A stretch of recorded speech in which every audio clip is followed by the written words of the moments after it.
आपको बताते हैं एक बड़े ही अहम मौजू से रिलेटेड कुछ बड़े ही दर्दनाक, बहुत ही तकलीफ़ दह स्टार्ट्स।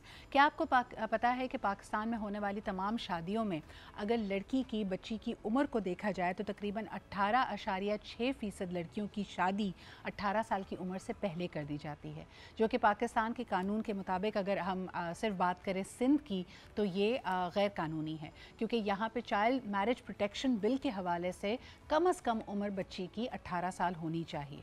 लेकिन अगर हम मुल्क के दीगर प्रोविंसेस की तरफ देखते हैं, पंजाब, केपी, बलूचिस्तान, वहाँ पे कम अज़ कम उम्र 16 साल रखी गई है।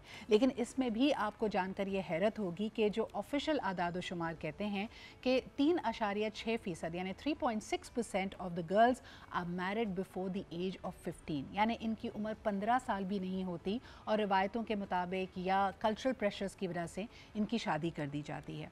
इसकी कॉजेज़ बेतहाशा हैं, पावर्टी है, लैक ऑफ एजुकेशन है, कल्चरल नॉर्म्स हैं। आपको बताते चलें कि केपी में हर 4 में से एक बच्ची तकरीबन स्कूल जाते जाते पढ़ाई को खैराबाद कह देती है, और ये उमूमन उसकी एडोलेसेंस में होता है। जब बॉडी में चेंजेस आते हैं, फिर उसके बाद आप देखते हैं कि during the time when she is an adolescent और and she has her periods, तो उसकी जो गैर हाज़िरी है वो बढ़ने लगती है, क्योंकि स्कूल्स या तो दूर होते हैं, वहाँ पे इनएडिक्वेट सर्विसेज होती हैं, वॉशरूम्स नहीं होते। जब ये बच्ची आहिस्ता आहिस्ता इसका लर्निंग गैप बढ़ता है तो घर में रहने के बजाय इसकी शादी कर दी जाती है। These are some of the contributing factors. लेकिन आपको बताते चलें कि हर वो एक साल, every 1 year that the girl child spends in school actually increases her life span by 5 to 10 years. यानी अगर उसकी शादी को डिले किया जाता है और उसके साथ आने वाली जो दीगर रिस्पॉन्सिबिलिटीज़ हैं, जैसे child bearing, taking care of the child, अगर उसको सिर्फ 1 साल से उसकी ताख़ीर कर दी जाए या उसको इल्तवा किया जाए तो यकीनन ये उसकी ज़िंदगी के लिए, उसकी सेहत के लिए बहुत अहम होते हैं। पर unfortunately these practices are prevalent. UNFPA इस हवाले से काम कर रहा है, इससे कई और मसाइल जन्म लेते हैं हमारे माशरे में जिसमें डोमेस्टिक वायलेंस है, सेक्सुअल वायलेंस है, ख़वातीन के प्रॉपर्टी के राइट्स हैं, क्योंकि दुनिया के बारे में, जहान के बारे में कुछ पता नहीं होता, अपने हुकूक के बारे में आगाही नहीं होती। So let's talk about that. आज हमारे साथ मौजूद हैं one of the UNFPA representatives. He is the regional director of UNFPA for Arab states. Chief statistician of Palestine भी है, आपका ताल्लुक भी फ़लस्तीन से है। हमारे साथ मौजूद हैं doctor Luay Shabaneh. Thank you so much and a very good morning doctor Luay for making time for us today. When you look at the numbers in the Arab states and when you compare it to Pakistan, how are we performing? Are they comparable in any realm?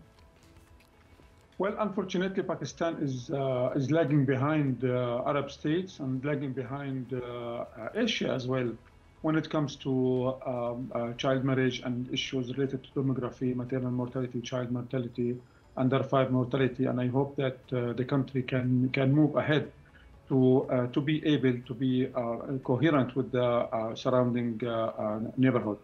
Mm-hmm. And Dr. Lue, what do you find as the major contributors for that? Because after the 18th Amendment, the subjects of healthcare, education, some of the relevant departments that can curb child marriages and have a better impact on the mortality rates that we have are under the provincial governments. And one thought that since they are closer to the ground, they will be able to create more efficiencies and impact. Why are we still lagging behind? Well, I think child marriage, as the rest of social agenda, is not on the radar enoughly on the political will in the country. This applies to the provinces and applies to the federal as well. Child marriage, gender-based violence, and education of girls has to be a priority. Why? This is important from right perspective. There is a right for every one of the children to be having good access to the education, having good access to the rights, and also be protected. The second issue that we have to look at it is the cost of child marriage. Yes. Cost of child marriage is very much for the budget of the country. If we look at the fact that when a girl or a boy is married before the age of 15, or the age of 18, then the likelihood for separation is higher, the likelihood for GBV is higher, and the likelihood to have a good economic livelihood, prosperity is very much less. Okay. The UNFPA is look at the children as a KPI or key performance indicator when it comes to the 10 years old girl. Right. And this girl has two trajectories.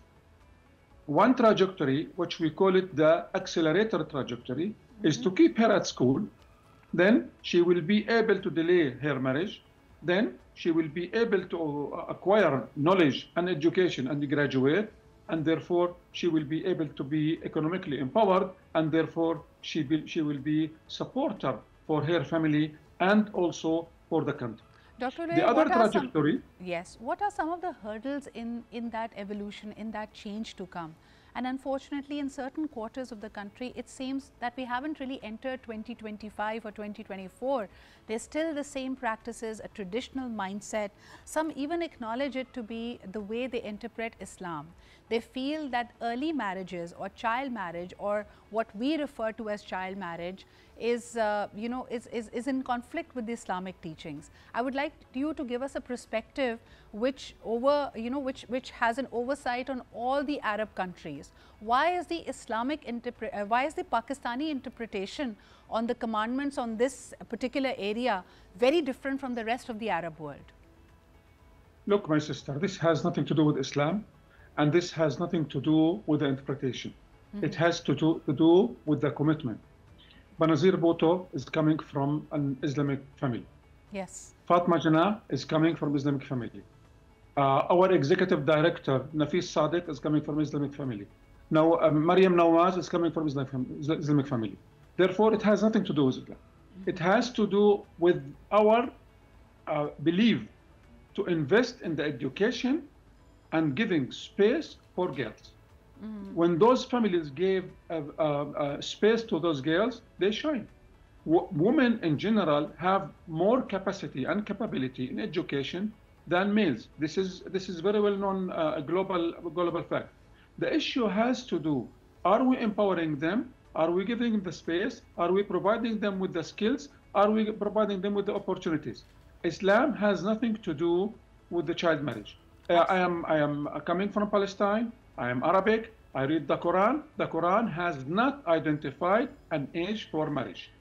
The age in Islam for marriage is speak to the maturity and ability.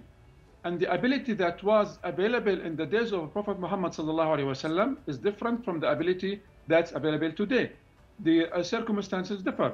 And also, all governments can identify minimum age for marriage. This is something has nothing to do with the religion. As the government is identifying the amount of money that the taxpayers has to pay, because this instructions that the governments are doing, it's within the halal. And this is very important. I want to draw your attention to another. I want to draw your attention to another lacuna that we have in the laws that unfortunately are becoming a safe haven for human traffickers. When we talk about child marriages, unfortunately, there's a gap. Like we've noticed that in Punjab, the minimal age for a girl to get married, for anyone to get married, is 16, whereas in Sindh, it is still 18. So there are many underage, the very tricky age between 15 to 18, where the test cannot accurately tell about a girl's age. Many are eloping, getting married, and then being abused by human traffickers. Is there any data, any stats that the UNFPA has on that? The data that we're having is not, unfortunately, giving a good image. Right. Despite the fact that Sindh has the minimum age is 18, still child marriage is very high in Sindh. The problem is that the implementation of laws is another gap. Yes. We have to have in laws, but when the laws are passed by the assembly, they are not implemented properly. Therefore, there is a lot of effort that's needed. First of all, from the political leadership. Second, from the assembly to go and make hearings about these issues. And third, community leaders, religious leaders, academia, everybody in the country has to condemn child marriage, because it is a crime against the kids. It kills their dreams, it kills their potential, and it makes the country lose very important capability that could change the future of the nation. Absolutely. And also, I mean, there is that English saying, out of the pan into the fire.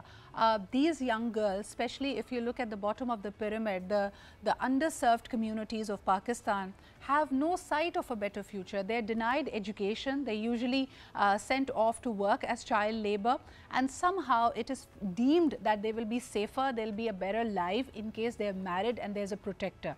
Unfortunately, that's not what we see in practice, because what ends up happening is this woman or this young girl is still trapped in the toils of labor. She has to continue working, but because she is married, she also gains extra responsibilities of running that household and at times also bearing the children and the responsibilities. So it's a catch-22 for them, and unless there's political will, there's will of the parliamentarians, there are advocates within the society that has to include the religious scholars, unfortunately we won't see the change around. But Dr. Lohe, thank you very much for making time for us and for once again raising this very important issue.